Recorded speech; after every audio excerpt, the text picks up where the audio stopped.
Oi, gente, bom dia, boa tarde, boa noite, boa madrugada, boa vida. Seguimos aqui com a segunda geração do modernismo, a geração de 30, que deu origem a nada mais nada menos do que o criativíssimo Romance de 30, que são as marcas de prosa que nós já trabalhamos na semana passada, que aconteceram durante este período. Nós temos aqui, para fazer uma recapitulação, nacionalismo crítico, regionalismo nordestino, as questões sertanejas e a crise da situação social dos povos isolados. O que acontecia aqui? Nós temos autores que vão chamar a atenção da população para fora, para longe da crise política. Lembrando que a gente estava com todo aquele problema do golpe do Prestes, era Vargas não, Estado Novo. Então, a gente tem muita coisa acontecendo politicamente, só que também temos muitos problemas acontecendo socialmente. O Nordeste foi o berço do nascimento do Brasil e também o berço do abandono. Muito se deixou de lado após o ciclo do ouro, com a entrada do ciclo do café, as terras nordestinas. E todo aquele povo que lá vivia acabou sendo abandonado. E os autores deste período trabalharam muito com essa temática, seja com a temática apenas da população, a temática da seca, da fome, do trabalho e das situações das fazendas. Então a gente vai dar uma olhada aqui em 5 autores com perspectivas regionalistas diferentes, trazendo para a população uma crítica, uma quebra sobre o que se esperava do país. O primeiro nome é ninguém mais, ninguém menos do que uma das leituras obrigatórias da Universidade Federal do Rio Grande do Sul, Graciliano Ramos, que neste ano estará na prova com São Bernardo. Ele trabalha com o regionalismo sertanejo. É muito importante lembrar que o ciclo do sertão é diferente do ciclo do cangaço, que é diferente do ciclo da jagunçagem. São pontos interioranos diferentes com situações diferentes. Aqui nós estamos falando do sertão do Nordeste. O Graciliano Ramos ficou muito marcado por esse romance social, que é colocar a crítica dentro da obra, de forma não escura, de forma não velada, mas ela está impressa em todo o corpo da obra. Não é como os personagens do Machado, que o personagem todo está vivendo tranquilamente e ele tem uma fala crítica. Aqui a gente tem todo o ponto de vida das personagens sendo uma marcação crítica. E mais importante, o Graciliano Ramos trabalhou muito com a metaliteratura. A metaliteratura é escrever sobre o ato de escrever, como nós temos na obra São Bernardo. Nós não vamos nos estender nessa obra em específico, porque na semana que vem vocês terão comigo a aula desta leitura obrigatória Maravicherry. Então a gente vai dar uma passada por cima para vocês entenderem o porquê essa obra é importante neste período. São Bernardo vai contar a história do nosso protagonista Paulo Honório. O que tem de interessante para a gente refletir aqui no Paulo Honório? O Paulo Honório é o reflexo do oprimido que se torna opressor. Quando você dá poder para alguém que nunca teve e ele passa a reproduzir os comportamentos que antes o feriam. O que acontece? O Paulo Honório, ele trabalha por boa parte da vida em uma fazenda, como um servil. Ele vai preso e quando sai da cadeia, ele resolve tomar aquela fazenda, custe o que custar. Quando ele ganha a fazenda, nós esperaríamos dele que ele tratasse bem as pessoas que trabalham naquela fazenda, para que não acontecesse com os trabalhadores o que aconteceu com ele quando ele ficava lá. Mas o que a gente vê é totalmente o contrário. O Paulo Honório passa a reproduzir esses comportamentos de exploração trabalhista. Dentro dessa obra, a gente vai ver exatamente os resultados dessa falta de fiscalização do trabalho nas fazendas do Nordeste. Isso vai ser trabalhado muitas vezes na literatura e é uma realidade que persiste até hoje. Infelizmente, A falta de fiscalização faz com que tenha muito trabalho escravo ou quase escravo, tenham cargas horárias absurdas e situações de trabalho que são explorativas.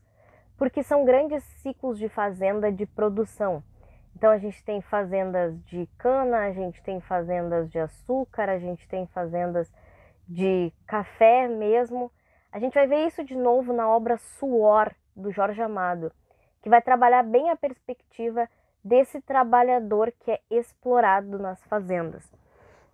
Então o Paulo Honório é importante para a gente para mostrar que aquele povo do Sudeste que muito já correu atrás das terras no Nordeste, das terras no sertão mineiro, no ciclo do açúcar e no ciclo do ouro, hoje ganhou o poder e passou a negligenciar o povo do Nordeste. É uma linha tênue entre o que o Paulo Honório faz e o que o governo faz com as pessoas.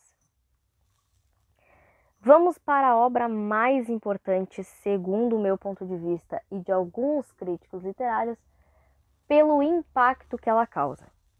Raquel de Queiroz escreve o 15, mostrando pra gente, dentro do período do ciclo do cangaço, a situação dos retirantes que fogem da seca e da fome. Para quem não sabe, retirantes é o nome que nós damos para populações que precisam migrar durante determinadas épocas do ano em busca de alguma situação diferente em clima. Nós temos os retirantes do norte e do centro-oeste que saem das suas casas, das suas regiões por causa das cheias dos rios, e nós temos no nordeste as pessoas que precisam se retirar dos seus espaços devido à seca, à falta de água. Raquel de Queiroz vai chamar atenção para um problema gigantesco, que eram as crises dos retirantes. A obra da Raquel de Queiroz recebe o nome O 15 em homenagem à Grande Seca, que acontece no ano de 1915. O interessante é que após essa seca, nós temos uma crise de migração, que é as pessoas do Nordeste começando a migrar para o Sul, buscando melhores condições de vida e principalmente água, buscando ter condições mínimas para sobreviver. O problema é que o povo do Sul e do Sudeste não está nem um pouco interessado em receber essa população. Cria barreiras, que ficaram conhecidas como campos de concentração. Sim, exatamente o mesmo nome que vão receber os campos em 1940, na Segunda Guerra. O que acontece? Essas pessoas começam a sair do Nordeste e ir para o Sul, buscando água. Elas vão ir parar no Sudeste. O problema é que é muito perigoso, entre aspas, para a economia, turismo e política ter esta população nas capitais de Minas Gerais, Rio de Janeiro e São Paulo. Então se criaram campos para que essas pessoas parassem ali. Esses campos ficavam perto da borda mineira, que é um pouco antes da entrada de Minas Gerais, ali na divisa com a Bahia. E essas pessoas meio que eram barradas ali. Elas tinham um ambiente para ficar, que eram pequenas casas, cômodos, onde elas recebiam água e comida, só que em condições mínimas e insuficientes, para impedir que eles continuassem avançando. O problema é que meio que com toda a crise que aconteceu, seja política e econômica nos anos que se passaram entre 1915 e a data da publicação do livro, o povo meio que foi esquecendo o que estava acontecendo lá. Porém, a Raquel de Queiroz, como nordestina, não esqueceu nem um pouquinho. Ela publica a obra com pseudônimo, até porque ela tem amor à própria vida. Ela vai fazer uma crise, uma denúncia ao governo para o país inteiro, e ela gosta muito de viver. Mas depois o livro leva o nome dela e ela se torna a primeira mulher a receber o direito de ocupar uma cadeira na Academia Brasileira de Letras. O interessante dessa obra é que ela ganha um poder e uma força que ninguém esperava, nem mesmo o governo, nem mesmo Raquel de Queiroz. Isso chama tanta atenção, faz com que todo mundo queira respostas sobre a vida dessas pessoas, que acaba se criando políticas governamentais que vão mudar a vida desses retirantes. Graças a essa obra, hoje os retirantes têm acesso a fundos de verbas, a locais específicos de migração, a centros de segurança para as casas onde eles abandonam. Então, graças à obra da Raquel de Queiroz, o governo precisou se movimentar para dar condições para que essas pessoas vivessem, não passassem trabalho. Toda a obra gira em torno de uma família fazendo o fluxo dos retirantes. E ela narra de forma totalmente verossímil. A gente tem pessoas que morrem de sede, morrem de fome, a gente tem pessoas que acabam deixando uma vida comum para fazer coisas que são consideradas indignas, a gente tem abandono dos animais, a gente tem várias coisas que realmente era a realidade, só que é muito chocante de pensar que era a realidade para as pessoas da época. A Raquel de Queiroz basicamente muda a vida de muita gente.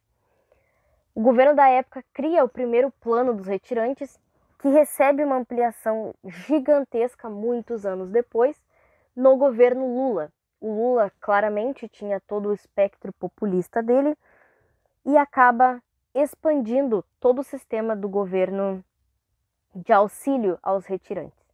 Então essa obra está basicamente narrando a família migrando atrás de água, fazendo a linha do fluxo dos retirantes, por causa da grande seca que passava no Nordeste. A ideia do livro é essa, mas o mais importante de toda a história é o resultado que ela teve. Vamos então para mais um daqueles nomes que são bem controversos, o Jorge Amado. Assim como nós trabalhamos dentro do Monteiro Lobato, que o Lobato tinha muito a ser aplaudido como autor de literatura infantil, ele também tinha muito a ser questionado quanto a racismo dentro do Jeca Tatu. Racismo e xenofobia, né? Porém, o Jorge Amado tem o ponto do machismo. Ele utiliza de figuras importantes da literatura, que acabaram se tornando importantes na literatura, porém a representação dessas figuras é um pouco complexa. Nós temos sim que considerar que ele é uma pessoa que está em 1930, mas hoje nós também temos que considerar a nossa perspectiva a respeito dessas personagens. Ele está falando de um regionalismo do interior, porém trazendo um retrato mais urbanizado. Ele não vai ficar falando de seca, de morrer de sede, de morrer de fome. Ele não está no extremo, como Graciliano Ramos, que está falando de exploração trabalhista, como a Raquel de Queiroz, que está falando das pessoas morrerem de sede. Ele está falando de um retrato de uma cidadezinha. Porém, ele tem duas figuras que ficaram muito famosas, que é a Gabriela, Cravo e Canela, Tieta do Agreste. Essas duas personagens ganham muita força, seja no teatro, na literatura ou na televisão, porém a representação delas é muito perigosa. Para quem não conhece, a Gabriela é o retrato da mulher pura, simples e que não tem maldade. Porém, todas as pessoas ao redor da Gabriela têm essa maldade. E é aí que está o problema da literatura dele. Não adianta nada a gente ter a Gabriela pura, livre, que quer casar por amor e quer ser uma menina simples no interior, sendo que todos os homens ao redor dela erotizam ela e todas as mulheres julgam ela. Não adianta nada nós termos a Tieta como uma figura feminina forte, que após ser julgada e acusada volta e dá a volta por cima, sendo que nós temos as personagens ao redor dela que são traídas, são oprimidas, são submissas. Então a gente tem personagens icônicas que são marcantes para a representação feminina, porém os coadjuvantes e as coadjuvantes ao redor são problemáticos para a representação dessas personagens. Vocês provavelmente conhecem as duas das novelas. A representação de Gabriela é até bem fiel, não vou mentir para vocês. Mas o importante de Gabriela é a gente pensar que tem duas coisas importantes. É importante pensar que tem duas coisas importantes. Parabéns. É importante a gente pensar que existem dois pontos a serem segmentados. A Gabriela foge da curva quando não aceita um casamento arranjado por dinheiro, quando ela quer um amor, quando ela quer continuar perseguindo um sentimento. Ela vive no interior e ela é uma mulher. Em teoria, ela não tem direito à voz. E segundo, o fato da Gabriela não ter a preocupação da sexualização é um dos primeiros passos para que a gente caminhe rumo a tentar desmitificar essa fixação com o corpo feminino. É claro que todos os personagens à volta da Gabriela ainda estão fazendo o caminho contrário, mas ela já é um primeiro passo muito importante. Vamos para dois pontos diferentes agora. São duas críticas importantes e interessantes, mas que variam um pouco do que a gente estava falando. Aqui nós temos o interior de Minas Gerais. E nós vamos ter uma acusação que é perigosa para o governo. Lembrando que nós temos a abolição da escravatura no Brasil em 1888. Porém, o José Lins do Rego vai narrar a realidade de uma casa grande no sertão. Tá, mas professora, ele não está em 1930? Esse é o ponto. O José Lins do Rego vai mostrar que em locais específicos do interior, que em cidades mais longe dos centros urbanos, a situação pós-abolição segue a mesma. Que o fato de o governo não ter se preocupado com o destino que seria dado para esses negros escravos faz com que todos eles continuem vivendo a mesma vida. Nós vamos ver algo bem parecido nisso quando a gente trabalhar Ponciá Vicêncio. Ponciá Vicêncio é nada mais do que exatamente a representação do que o José Lins do Rego está falando aqui. Como ficou a vida dos negros pós-abolição? Basicamente a mesma coisa. Eles não tinham dinheiro, não tinham direitos, então eles basicamente seguiam fazendo o mesmo papel. Só que a gente tem que lembrar que o Brasil fez a abolição para estrangeiro ver. Nós fomos os últimos a abolir a escravidão, não pensamos em nada de como essa abolição seria feita, basicamente se assinou um papel e disse pra galera, vai, pra onde? Ninguém avisou.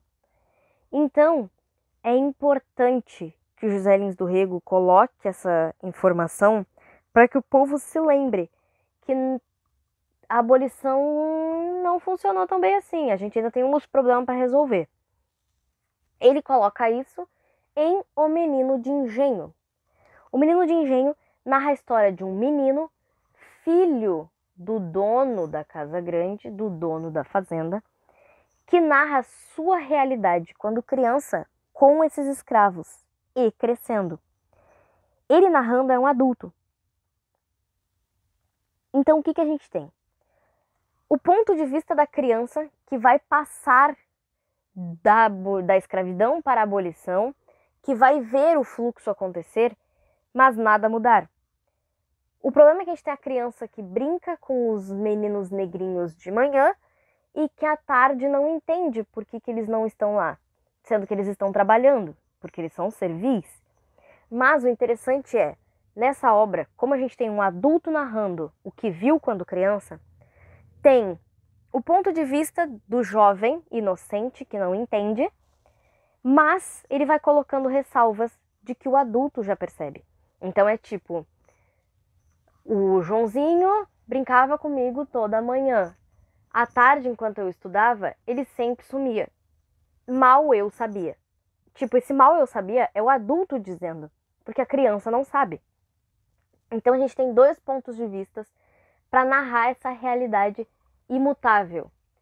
Percebam que mesmo que a gente mude de panorama, aqui a gente saiu do Nordeste, veio para Minas Gerais, a gente saiu do sertão e seca, a gente veio para um engenho, a realidade ainda é a mesma. Como os oprimidos continuam oprimidos durante a crise. E esse livro é muito importante para mostrar esse descaso com as pessoas que, em teoria, deveriam estar livres. Por último, mas não menos importante, nós temos uma das críticas mais inteligentes e, ao mesmo tempo, foi inteligente até demais. A do Érico Veríssimo. O Érico Veríssimo vai trabalhar com o regionalismo do Sul, criticando a fixação bairrista que o sulista tem. Nada mais, nada menos do que Érico Veríssimo escreve O Tempo e o Vento para mostrar ao gaúcho que os hábitos riograndenses, esses hábitos nativistas, são totalmente estúpidos e problemáticos. Qual foi a coisa que o Érico Veríssimo não contou? Que o gaúcho seria tão burro que não perceberia e exaltaria a obra crítica. E assim nasce o continente. O continente é a primeira parte das 3 que separam o tempo e o vento. Na verdade, nós temos 2 livros de o Continente volume 1, volume 2, o Retrato, volume 1, volume 2, o Arquipélago, volume 1, volume 2, todos juntos formam o tempo e o vento. O que acontece aqui? O Érico Veríssimo sabe, assim como qualquer pessoa com 2 neurônios, que essa fixação do gaúcho pela própria terra, por ser bagual, por ser chucro, por ser tudo se resolve na faca, e homem gaúcho é fortão e gostosão, tudo isso é uma estupidez sem tamanho. Assim nasce Capitão Rodrigo Cambará. Ele reúne no Rodrigo todos os defeitos da figura masculina tradicionalista. Aí a Globo vai lá e coloca o Thiago Lacerda para interpretar. Que é uma baita ideia. Tu precisa de um homem todo defeituoso e tu põe um dos homens mais gostosos da televisão brasileira para interpretar. Com certeza ia funcionar. Antes disso, quem interpretou foi ninguém mais, ninguém menos que Tarcísio Meira. Outro homem que era o grande galã da época. Só faltou colocarem o Roberto Carlos. As adaptações já não ajudaram. Mas a interpretação do gaúcho ajudou menos ainda. O que acontece é que o Capitão Rodrigo é uma figura totalmente problemática. Ele bebe, ele trai, ele tem filhos em outras relações, ele deixa a filha morrer para continuar no bar, ele batiza uma filha com o nome de uma amante, ele deixa a esposa em casa, ele só faz bosta. Pensa em tudo errado. Capitão Rodrigo. Vocês acharam que a coisa mais errada que tinha era a vida amorosa de vocês? Não é. É o Capitão Rodrigo. A gente tem ainda mais problemática a grandíssima planta que é a esposa do Rodrigo, a Bibiana Terra. Se vocês quiserem um resumo da Bibiana, a Bibiana é um bonsai.